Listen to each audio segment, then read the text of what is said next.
നമസ്കാരം.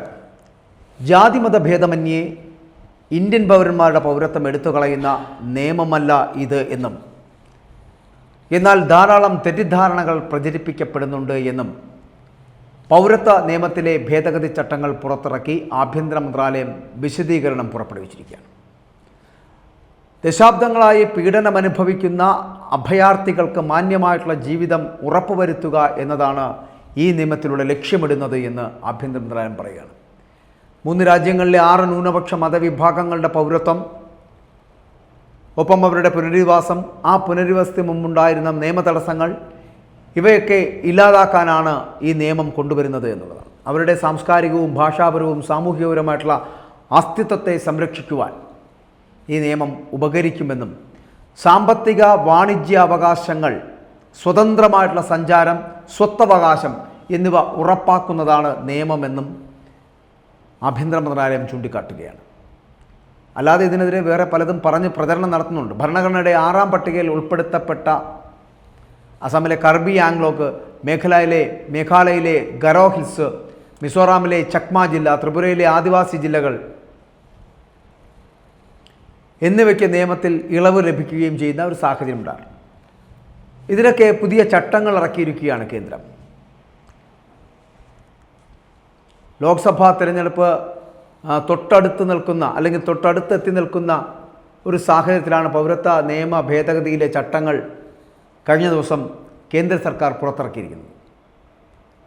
പാകിസ്ഥാനാണെങ്കിലും ബംഗ്ലാദേശ് ആണെങ്കിലും അഫ്ഗാനിസ്ഥാൻ ആണെങ്കിലും ഈ രാജ്യങ്ങളിൽ നിന്നൊക്കെ മതവിവേചനത്തിനിരയായിട്ട് പുറത്താക്കപ്പെട്ടിട്ടുള്ള മുസ്ലിം ഇതര അഭയാർത്ഥികൾക്ക് ഇന്ത്യൻ പൗരത്വം നൽകുന്ന നിയമ ഭേദഗതി 2019 പാർലമെൻറ്റ് പാസാക്കി പുറത്തു കൊണ്ടുവന്നതാണ്. വിജ്ഞാപനം ഇറങ്ങിയതോടെ ചൊവ്വാഴ്ച മുതൽ, അതായത് ഇന്ന് മുതൽ പൗരത്വത്തിന് അപേക്ഷിക്കാൻ കഴിയും എന്നുള്ളതാണ്.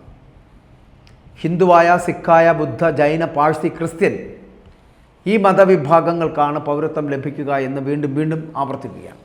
ഈ വിഭാഗത്തിൽ നിന്ന് 2014 ഡിസംബർ 31 അല്ലെങ്കിൽ അതിനു മുൻപോ ഇന്ത്യയിലെത്തിയവർക്ക് പൗരത്വത്തിന് വേണ്ടി അപേക്ഷിക്കാമെന്നുള്ളതാണ്.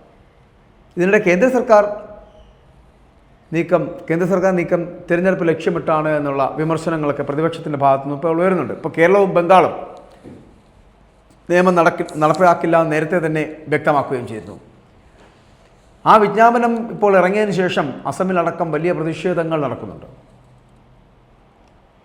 അപേക്ഷയൊക്കെ ഓൺലൈനിലായിട്ട് സമർപ്പിക്കുകയും ചെയ്യാം. പൂർണ്ണമായിട്ടും ഓൺലൈൻ മാതൃകയാണ് സ്വീകരിച്ചിരിക്കുന്നത്. ഇതിനായിട്ട് തന്നെ പ്രത്യേക ഒരു വെബ് പോർട്ടൽ തന്നെ സജ്ജമാക്കിയിട്ടുണ്ട്. ആ വെബ് പോർട്ടൽ വഴിയാണ് പൗരത്വ നിയമ ഭേദഗതി നടത്തിപ്പുമായിട്ട് ബന്ധപ്പെട്ടിട്ട് സംസ്ഥാനങ്ങളിലും കേന്ദ്രഭരണ പ്രദേശങ്ങളിലുമൊക്കെ സെൻസസ് ഡയറക്ടറുടെ നേതൃത്വത്തിലുള്ള ഉന്നതാധികാര സമിതികളെ ഇതിനു വേണ്ടിയിട്ട് ചുമതലപ്പെടുത്തിയിരിക്കുകയാണ്. അപേക്ഷാ ഫോമുകൾ വിജ്ഞാപനത്തോടൊപ്പം തന്നെ ഉൾക്കൊള്ളിച്ചിട്ടുമുണ്ട്. അത് നമുക്ക് അതിൽ നിന്ന് സ്വീകരിക്കുകയും ചെയ്യാം. അപേക്ഷകർ ഏത് വർഷമാണ് ഇന്ത്യയിൽ എത്തിയത് എന്നുള്ള രേഖ മാത്രമാണ് രേഖപ്പെടുത്തേണ്ടത്. 1 വർഷമായി ഇന്ത്യയിൽ താമസിച്ചു വരുന്നവരായിരിക്കണം ഇവർ എന്നുകൂടിയുള്ള വിജ്ഞാപനത്തിൽ പറയുന്നു. 14 വർഷത്തിനിടയിൽ കുറഞ്ഞത് 5 വർഷമെങ്കിലും ഇന്ത്യയിൽ താമസിച്ചിട്ടുണ്ടാകണം എന്നുകൂടി നിഷ്കർഷിക്കുന്നു.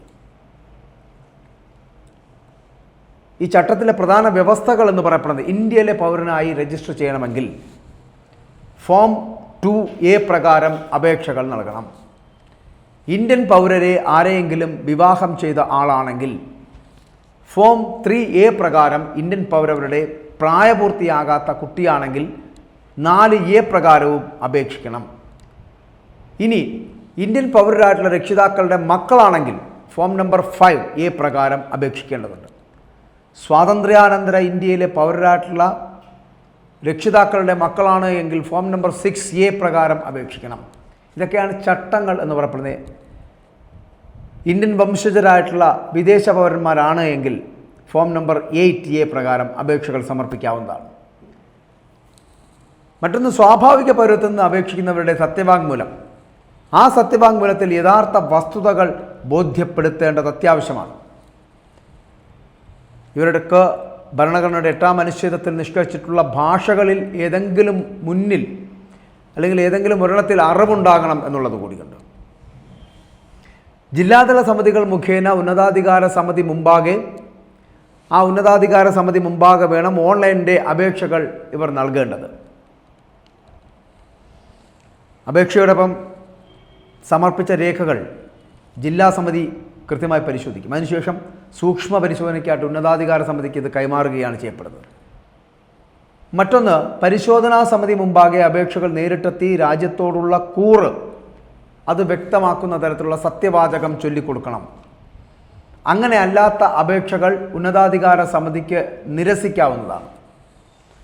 അപേക്ഷയിൽ ഇപ്പോൾ എല്ലാ നടപടിക്രമങ്ങളും നമ്മൾ പാലിച്ചു എന്ന് ഉന്നതാധികാര സമിതി ഉറപ്പാക്കിയതിന് ശേഷം മാത്രമായിരിക്കും ബാക്കി നിയമ നടപടികൾ സ്വീകരിക്കുക. ഇനി അടുത്തത് പൗരത്വരേഖ. പൗരത്വരേഖ നേരിട്ട് കൈപ്പറ്റാൻ ആഗ്രഹിക്കുന്ന ആൾ അത് ഉന്നതാധികാര സമിതി മുമ്പാകെ നേരിട്ടെത്തി അവരുടെ കയ്യിൽ നിന്ന് അത് കൈപ്പറ്റേണ്ടതാണ്. ഉന്നതാധികാര സമിതി അധ്യക്ഷൻ ഒപ്പുവെച്ചതായിരിക്കും പൗരത്വ സർട്ടിഫിക്കറ്റ് എന്ന് പറയപ്പെടുന്നത്. ഇനി പൗരത്വ നിയമപ്രകാരം സമർപ്പിക്കേണ്ട രേഖകൾ എന്ന് പറഞ്ഞാൽ ഇപ്പോൾ അഫ്ഗാനിസ്ഥാൻ, ബംഗ്ലാദേശ്, പാകിസ്ഥാൻ സർക്കാരുകളിൽ ഒന്നിൽ അനുവദിച്ചിട്ടുള്ള പാസ്പോർട്ടിൻ്റെ ഒരു കോപ്പി, മറ്റൊന്ന് ഇന്ത്യയിലെ ഫോറിനേഴ്സ് റീജിയണൽ രജിസ്ട്രേഷൻ ഓഫീസറോ ഫോറിനേഴ്സ് രജിസ്ട്രേഷൻ ഓഫീസറോ ആയിട്ട് അനുവദിച്ചിട്ടുള്ള ആ രജിസ്ട്രേഷൻ സർട്ടിഫിക്കറ്റ് അല്ലെങ്കിൽ അതുമായി ബന്ധപ്പെട്ടിട്ട് റെസിഡൻഷ്യൽ പെർമിറ്റ് ഇവ ഉണ്ടായിരിക്കണം.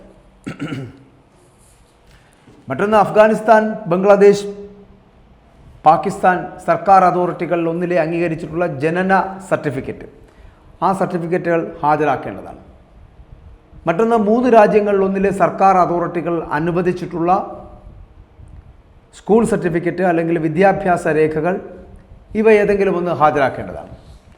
അടുത്തതായി 3 രാജ്യങ്ങളിൽ ഒന്നിലെ തിരിച്ചറിയൽ രേഖ അത് കൃത്യമായി കയ്യിലുണ്ടാകേണ്ടതാണ്. 3 രാജ്യങ്ങളിൽ ഒന്നിലെ സർക്കാർ അതോറിറ്റികൾ അനുവദിച്ച ഏതെങ്കിലും ഒരു ലൈസൻസോ അല്ലെങ്കിൽ സർട്ടിഫിക്കറ്റോ ഒക്കെ ഹാജരാക്കേണ്ടതാണ്.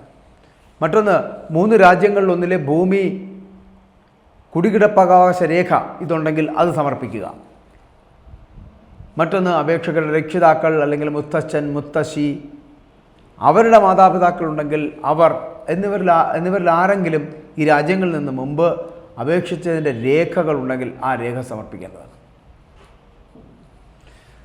മറ്റൊന്ന് അതത് രാജ്യങ്ങൾ അനുവദിച്ച മറ്റെന്തെങ്കിലും രേഖകൾ, അതായത് രേഖകൾ എന്ന് പറയപ്പെടുന്ന കാലാവധി കഴിഞ്ഞവയാണെങ്കിലും പരിഗണിക്കുമെന്നുള്ളതാണ്. അത് ഏത് രേഖകളാണെങ്കിലും നമുക്ക് കൈവശമുള്ള രേഖകൾ. ഇതിൻ്റെ നടത്തിപ്പിന് ഉന്നതാധികാര സമിതിയും ജില്ലാതല സമിതികളും ഇതിനകത്തുണ്ട് എന്നുള്ളതാണ്. പൗരത്വ നിയമ ഭേദഗതി എന്ന് പറയപ്പെടുന്നത് നടത്തിപ്പിനായിട്ട് അത് സംസ്ഥാനങ്ങളിലാണെങ്കിലും കേന്ദ്രഭരണ പ്രദേശങ്ങളിലാണെങ്കിലും സെൻസസ് ഡയറക്ടറുടെ നേതൃത്വത്തിൽ ഉന്നതാധികാര സമിതികളെ ചുമതലപ്പെടുത്തിക്കൊണ്ട് ആഭ്യന്തര മന്ത്രാലയത്തിൻ്റെ തന്നെ ഉത്തരവ് പുറത്തിറങ്ങിയിട്ടുണ്ട്. കേന്ദ്ര ഡെപ്യൂട്ടി സെക്രട്ടറി ആയിട്ടുള്ള അതേ റാങ്കിൽ കുറയാത്ത ഇൻ്റലിജൻസ് ബ്യൂറോയുടെ ഉദ്യോഗസ്ഥൻ, ഫോറിനേഴ്സ് റീജിയണൽ രജിസ്ട്രേഷൻ്റെ ഓഫീസർ അല്ലെങ്കിൽ നാഷണൽ ഇൻഫോർമാറ്റിക്സ് സെൻറ്ററിന് കീഴിലെ സംസ്ഥാന ഇൻഫർമേഷൻ ഓഫീസർ, സംസ്ഥാനത്തെ തന്നെ ഈ പോസ്റ്റ് മാസ്റ്റർ ജനറൽ അല്ലെങ്കിൽ അദ്ദേഹവുമായി ബന്ധപ്പെട്ട് അദ്ദേഹം നിർദ്ദേശിക്കുന്ന കേന്ദ്ര ഡെപ്യൂട്ടി സെക്രട്ടറി,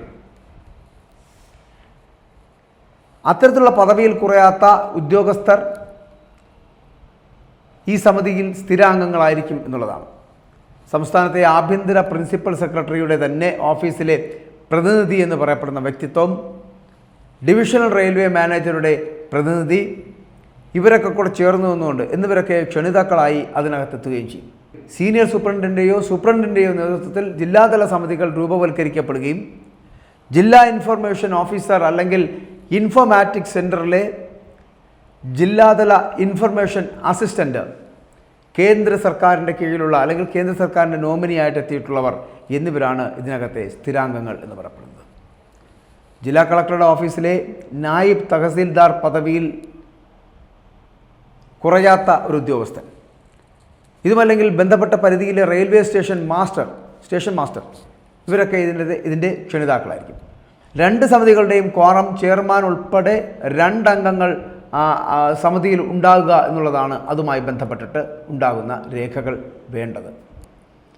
വിജ്ഞാപനം പുറത്തിറക്കി കഴിയുമ്പോൾ ജാതിമത ഭേദമന്യേയുള്ള എല്ലാവർക്കും ഇതിനകത്ത് സ്ഥാനമുറപ്പിക്കുക എന്നൊരു ലക്ഷ്യത്തോടു കൂടിയാണ് ഇത്തരത്തിലൊരു പൗരത്വ ഭേദഗതി നിയമം രാജ്യത്ത് കൊണ്ടുവരുന്നത് എന്ന് BJP സർക്കാർ അമിത്ഷായും നരേന്ദ്രമോദിയൊക്കെ പറയുമ്പോഴും ഇന്ത്യയിലെ തന്നെ മുസ്ലിങ്ങളായിട്ടുള്ള ജനങ്ങൾക്ക് ആദി കൂടുന്നു, അവരുടെ ആശങ്ക വർദ്ധിക്കുന്നു എന്നുള്ള കാര്യത്തിൽ സംശയമില്ല. പക്ഷേ ആ ആശങ്കയും ആദിയുമൊക്കെ തിരിച്ചറിയേണ്ട കാലം ആ മുസ്ലിങ്ങൾക്ക് തന്നെ ആയിരിക്കുന്നു എന്ന് പറയേണ്ടി വരുന്നു. പക്ഷേ ഏതെങ്കിലും വിധത്തിൽ നമ്മുടെ രാജ്യത്തെ മുസ്ലിങ്ങൾക്ക് പുറത്തു പോകേണ്ടി വരുന്ന ഒരു സാഹചര്യം ഉണ്ടായാൽ അത് പക്ഷേ പൊറുക്കാവതല്ല എന്നുകൂടി പറയട്ടെ.